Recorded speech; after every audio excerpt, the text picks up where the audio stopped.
जी महाराज जी, अमूमन देखा हमने मुगल टाइम पे या अंग्रेजों के टाइम पे बहुत सारे अत्याचार हुए, मंदिर तोड़े गए, तो ईश्वर कहाँ है?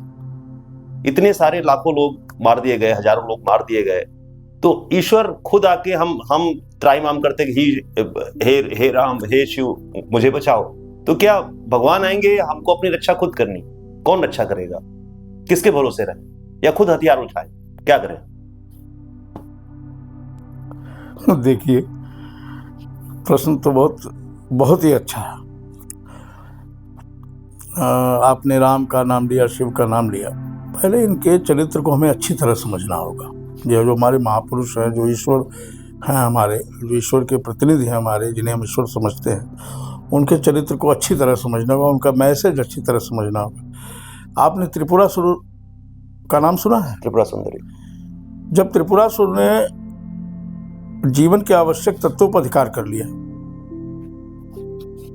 वायु, जल और अग्नि पर, तो भगवान शिव ने उस त्रिपुर का संहार किया और उन चीजों को जन सामान्य के लिए उन्मुक्त किया। सुना है आपने? भगवान राम जब अपने गुरुदेव विश्वामित्र ऋषि के साथ जा रहे हैं, तो उन्होंने पूछा कि गुरुदेव ये सब क्या है? तो कहा, ये हड्डियों का पहाड़ है बेटा। क्या है? क्यों है? ये किसकी हड्डियों का पहाड़ है? बोले, निश्चर सकल मुनीसन खाए, सारे ऋषियों को निश्चर खा गए। अच्छा, तो उन्होंने कहा अच्छा ऐसा है। बात शब्द पे सुनिएगा, निश्चर सकल मुनीसन खाए, निश्चर को ही कह रहे गुरुदेव भी। तब भगवान राम ने प्रण किया, निश्चरहीन करो मई, भुज उठाए प्रण की। अगर भगवान ये कह रहे हो, धनुष धारण किए हुए हैं और कर रहे हैं, भगवान कृष्ण ने यही तो कहा, अभ्युत्थानम धर्म से तदात्मानम सृजाम्यहम्, धर्म संस्थापनार्थाय संभवामि युगे युगे। मैं संभव होता हूँ जब जब होए धर्म की हानि, बाढ़ असुर अधम अभिमानी। बताए कि किस प्रकार के असुर, अधम और अभिमानी, जिनका कोई धर्म नहीं है, जिनकी कोई रीति नीति नहीं है, जिनका कोई ईमान नहीं है, वो असुर है। और अभिमानी, जिनको अपने कार्यों का, अपने बल का, अपने धन का बहुत अहंकार है। ये दो प्रकार के लोग असुर हैं, बाढ़ असुर, अधम अभिमानी। तब तब प्रभु धरि मनुष्य शरीरा, हर कृपा निधि सज्जन पीरा। उन्होंने कहा कि हम पैदा होते हैं धरि मनुष्य शरीरा, किसी न किसी मनुष्य के शरीर में एक्टिवेट होकर के वो अपना कार्य करा लेते हैं। इसीलिए जितने भी ईश्वर के प्रतिरूप हैं, चाहे जगदम्बा का प्रतिरूप हो, चाहे भगवान राम का हो, भगवान कृष्ण का हो, बुद्ध का, सब मनुष्य के रूप में आए धरती पर। जो नहीं आए वो अर्ध सभ्यता का युग था, जब उन्होंने मिश्रित रूप धारण किए, तब की आवश्यकता तब थी। लेकिन जो उन्होंने स्पष्ट संदेश दिया गीता को कहने के लिए, भगवान को वराह नहीं बनना पड़ा, मनुष्य रूप में ही आए ना। हथियार हमें स्वयं उठाना होगा। उन्होंने कहा कि मैं लड़ा हूं, तुम भी लड़ो।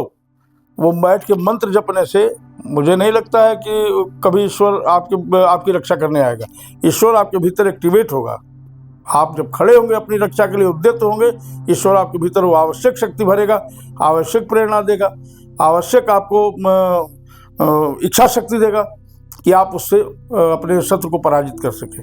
हाथ जोड़ने की जो परंपरा है और जो अहिंसक परंपरा है, वो बौद्ध धर्म की देन है। बौद्ध धर्म में प्रार्थना को प्रधान माना गया और वो ठीक है, समझा नहीं उन्होंने भगवान बुद्ध की शिक्षाओं को। उन्होंने कहा कि बुद्धम शरणम गच्छामि, बुद्धि की शरण में जाओ, धम्मम शरणम गच्छामि, धर्म की शरण में जाओ। उसके बाद भी तो कहा संघम शरणम गच्छामि, समूह में रहो, समूह के साथ रहो। समूह क्या है? आपत्तियों से बचाने का एक व्यवस्था है। तो हमने अपने ईश्वर के प्रतिरूपों के जो संदेश है उनको समझा नहीं, हमने गीता को समझा ही नहीं, हमने शिवपुराण की विद्येश्वर संहिता को पढ़ा ही नहीं, रुद्र संहिता को पढ़ा ही नहीं। अगर हम पढ़ते तो हमें जानते कि ईश्वर का कार्य क्या है, हमारा कार्य क्या है। ईश्वर हमें प्रेरणा दे सकते हैं, आवश्यक शक्ति दे सकते हैं। हम जब परिश्रम, देखिए शिव सूत्र में एक बात कही गई, शिव सूत्र में भगवान शिव ने कहा उद्योगो ही भैरव। भैरव कौन है?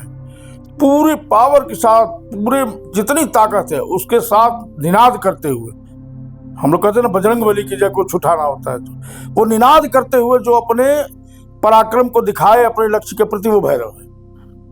तो हम जब उनके निहित संदेशों को ही नहीं समझ पाएंगे तो निश्चित सी बात है कि हम काटे जाएंगे। इसलिए हमारा निवेदन है कि शस्त्र और शास्त्र, देखिए शास्त्र से अगर धर्म की रक्षा होती है तो शस्त्र से राष्ट्र की रक्षा होती है। दोनों का समन्वय आवश्यक है और बिना दोनों के समन्वय के क्या गति हुई है बीच बीच में आप देख रहे हैं। हमारे प्रेरणा स्रोत महाराणा प्रताप, शिवाजी, बाबू कुंवर सिंह, मंगल पांडे, चित्तू पांडे जैसे लोग हैं, वो क्यों हैं? उन्होंने हथियार उठाया, उन्होंने अन्याय के सामने हाथ जोड़ के भीख नहीं मांगी। चंद्रशेखर आजाद ने अपनी मृत्यु का वर्ण तो स्वीकार किया, लेकिन अंग्रेजों की चापलूसी नहीं स्वीकार की। वो भी चाहते तो मुखबिर बन के जी सकते थे, लेकिन नहीं। लोकमान्य तिलक ने अंग्रेजों की चापलूसी नहीं की, उनके जो सिद्धांत थे उस पर चलते रहे।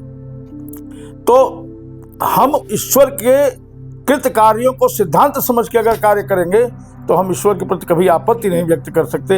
ईश्वर सदैव सहायक है, उद्योग और परिश्रम तो हमें करना।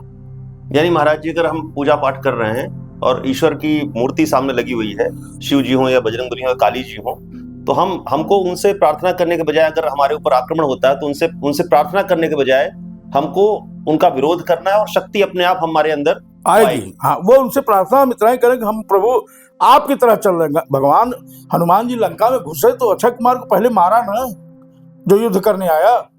वो मेघनाथ को थोड़ा ही मारा, मेघनाथ बांधने आया था, लेकिन अक्षय कुमार को मारा। जो रक्षक उनसे युद्ध करने आए तो उन्होंने कहा जिनमें मारा तिन में मारे।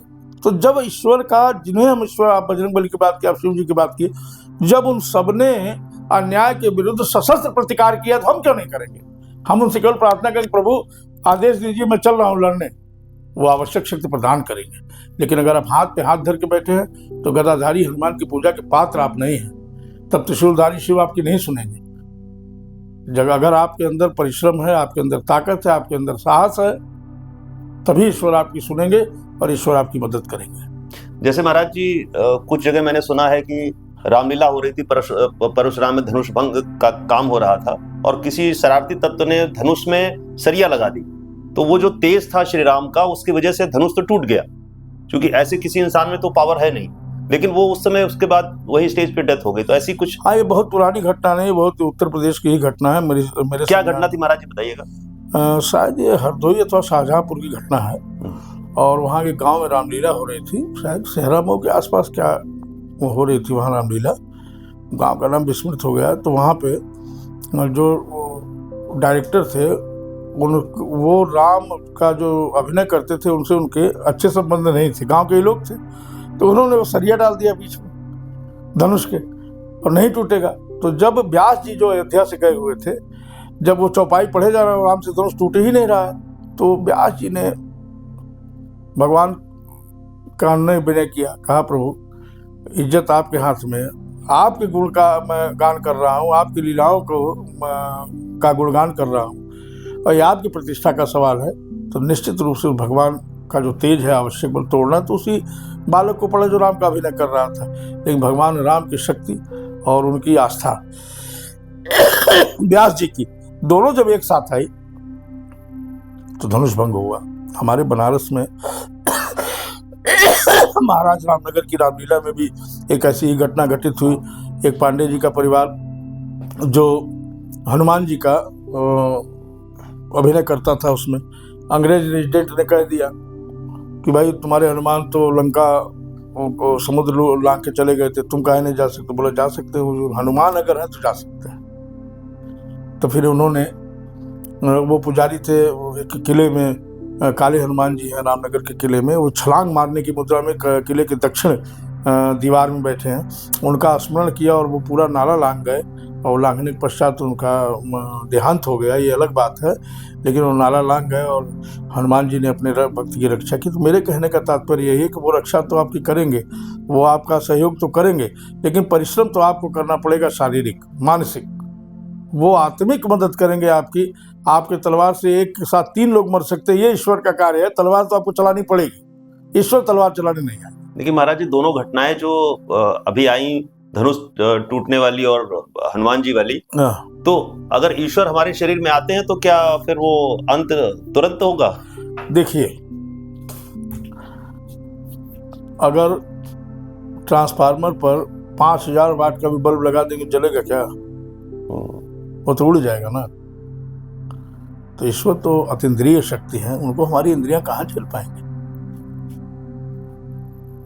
और जब ईश्वर के एकाकार हो गया जीवात्मा, तो क्यों शरीर में रहना चाहेगा फिर? क्या बात। हम उसको देहांत समझते हैं, उसको तो सदगति मिल गई। काम पूरा हो गया। काम पूरा हो गया ना। जन्म जन्मों ने जतन कराए, अंतराम मुख निकसत नहीं। जिसको मिल ही गए वो क्यों रहना चाहेगा इस संसार में? चला गया उनके साथ। इसको आप दूसरी बात हम देहांत कर सकते, मैं नहीं कहता।